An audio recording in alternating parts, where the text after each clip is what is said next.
I've been a cop for 20 years. Nothing prepared me for what happened last night. It was 3 a.m. when the call came in. The caller reported a male who appeared to be intoxicated had kicked in his front door, and he believed him to be armed with a firearm. As an officer, I responded to the call along with my partner, Officer Jones. The address was in a quiet suburban neighborhood, which is why we were both taken aback by the man's frantic voice when he said, "Please hurry up." He could have a gun. My life could be at risk. We raced down the quiet street in our squad car, the police lights flashing. The house looked like any other. In this well-to-do neighborhood, neat lawns and a clean facade betraying no hint of the chaos that might be brewing within. As we approached the house, we heard what sounded like shouts and commotion coming from inside. We drew our weapons and prepared ourselves for whatever we might face. My heart pounded against my ribs, a steady drumbeat of adrenaline. I was a seasoned officer, but that didn't make this any less nerve-wracking. You never truly knew what you'd encounter on these 3 a.m. home invasion calls. We burst through the front door, weapons raised, ready to confront whatever danger lay before us. But what we saw was not what we expected. There was a man standing in the middle of the room, holding a pair of scissors. He was swaying slightly, his eyes glazed, and he didn't seem to notice our presence. It was then that we saw the blood gushing from his arm, staining the pristine white carpet a deep crimson. "Put the scissors down, sir, and get on the ground," I shouted, my voice echoing in the vast emptiness of the house.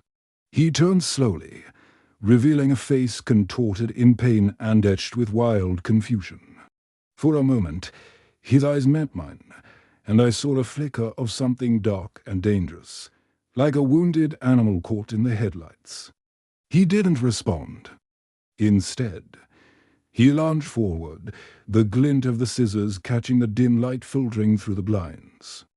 Adrenaline surged through me, and in a split-second decision, I fired, striking him in the shoulder. He crumpled to the floor, the scissors clattering to the side. Blood blossomed on his shirt, mingling with the crimson already staining the carpet. As he lay there, the wild look in his eyes slowly fading into a dull stupor, I rushed to his side. My partner, Officer Jones, kneeling beside me, checking for a pulse, turning his head, trying to keep his eyes open. His skin clammy and cold. "He's gone," I whispered, the words heavy in the suffocating silence that followed.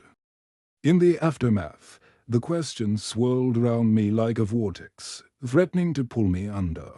Why did the man kick in his own front door? Why was he covered in blood? And above all, why did I shoot him? The mental health crisis was a growing problem in our town, but I never imagined it would hit so close to home. As the investigation deepened, more details emerged. The man I'd shot was a 38-year-old school teacher named Mr. Williams. He was well-liked, a pillar of the community, which made the events of that night even more perplexing. According to his wife, Mr. Williams had been acting strangely for weeks. She'd noticed a change in his behavior, a darkness that had seeped into his eyes. On the night of the incident, she found him agitated, mumbling about voices in his head. He'd talked about wanting to hurt himself, and she'd tried to stop him. But he'd pushed her away, his eyes wild with a manic energy.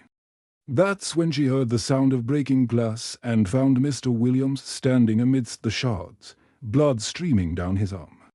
He told her he needed help, but when she went to call 911, he'd lashed out, knocking the phone from her hand and kicking in the front door. That's why we got the call that night. My partner, Officer Jones, was cleared of any wrongdoing. His actions were deemed a natural response to the situation. But for me, the internal investigation was long and arduous. They brought in a psychologist to evaluate me, to pick apart my actions, my thoughts, my very being. They wanted to know if I'd been traumatized, if I was unfit to continue as a police officer. I'd seen my share of tragedy in my 2 decades on the force. I'd stared death in the face countless times, both as its deliverer and its recipient. But this wasn't like anything I'd ever encountered. This was one of our own, a respected member of our community. And I couldn't shake off the haunting feeling that I hadn't just ended a life, but perhaps saved one, too.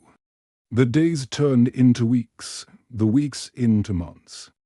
The wound on Mr. Williams's arm, the gaping hole left by the bullet, was stitched together and bandaged.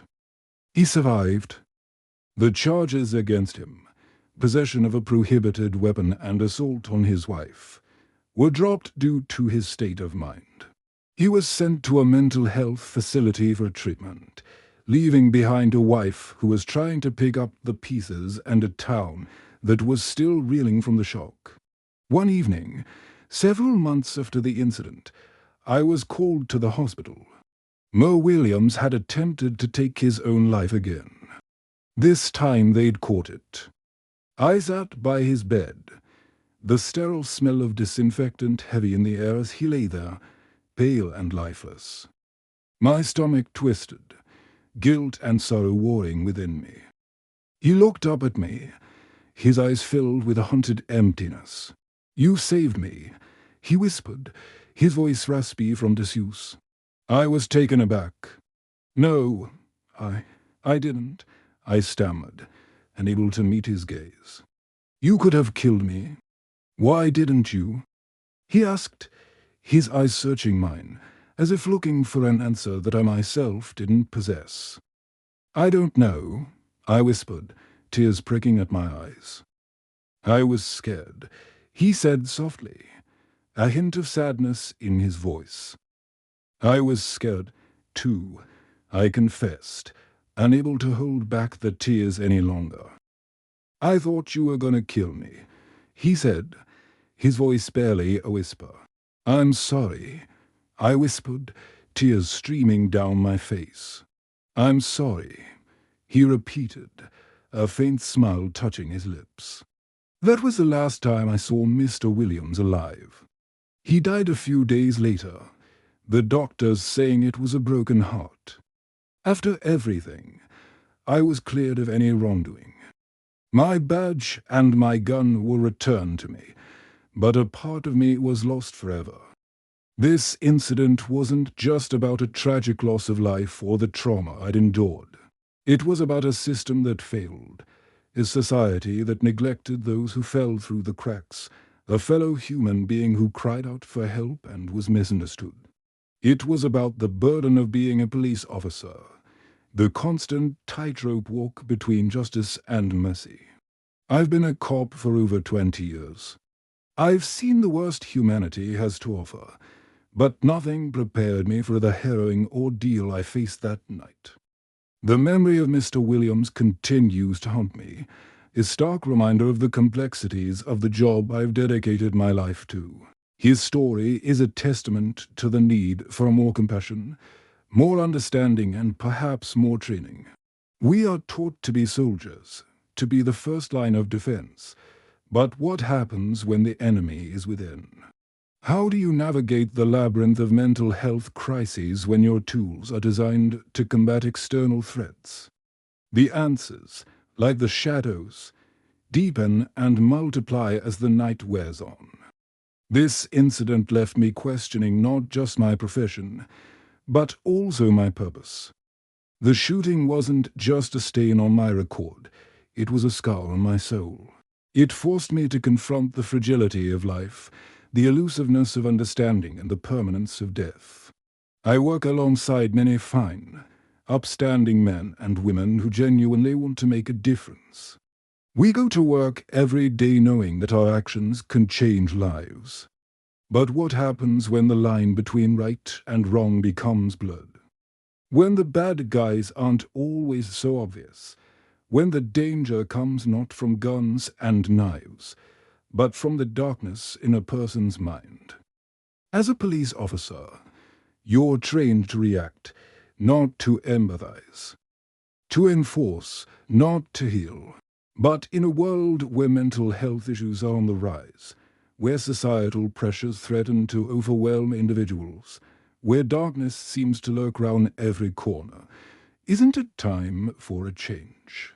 Isn't it time for us to be more than just enforcers of the law? Shouldn't we also be beacons of understanding, guides in the darkest of nights? This is my story, a story of loss, of regret and of hope. I share it not just to relive the trauma, but to spark a conversation, to push for a change. To honor the memory of a man who slipped through the cracks and to remind us all that sometimes the quietest is. Cream is the loudest of them all,